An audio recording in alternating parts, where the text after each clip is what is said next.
Thank you all for coming. Even though we're on a tight schedule, I think I want to take a moment to express the somber nature of this evening by remembering the 1.2 million Iraqis who've been killed, the 3 million who've been injured, the 4 million who've been forced to leave their homes. I think a moment of silence for these people whose lives we ruined needs to be thought about.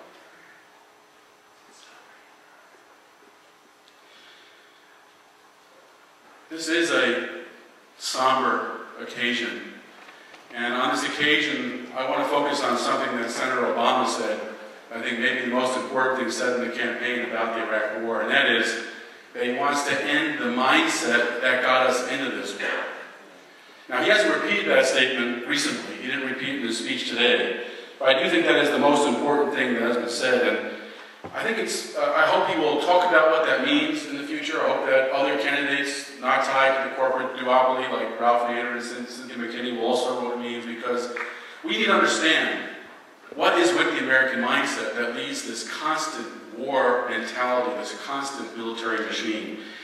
And I think there are some key foundations I want to point out, some key steps we can take that I want to highlight. First key foundation is war profits. We know that we have had an ongoing military machine since the World War II.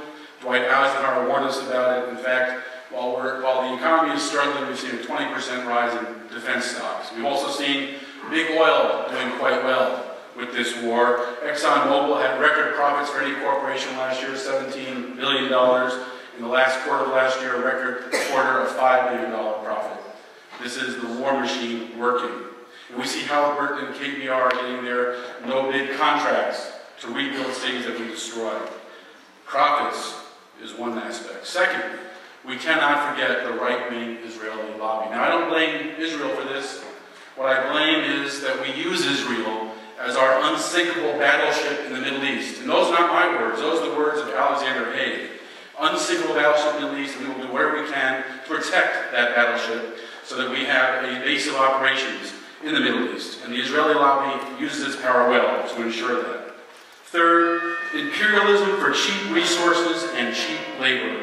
We don't like to think of ourselves as imperialists, but in fact the United States is an imperialist country, maybe most likely the biggest in world history with 700 bases around the world.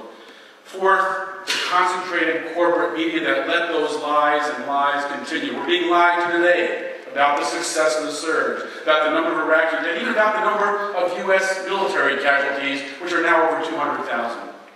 And we also have to focus on corporate government and the two corporate parties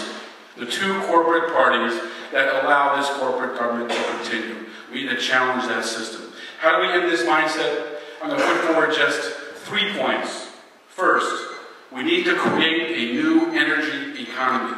That is the future. To replace the military-industrial complex, to replace big oil, to replace the profits from oil, we need a new energy economy. And in fact, we spent in 1 year in Iraq as much as it would take for us to equal the amount we need to invest in renewable energy to reduce CO2 to stop that global warming from coming along.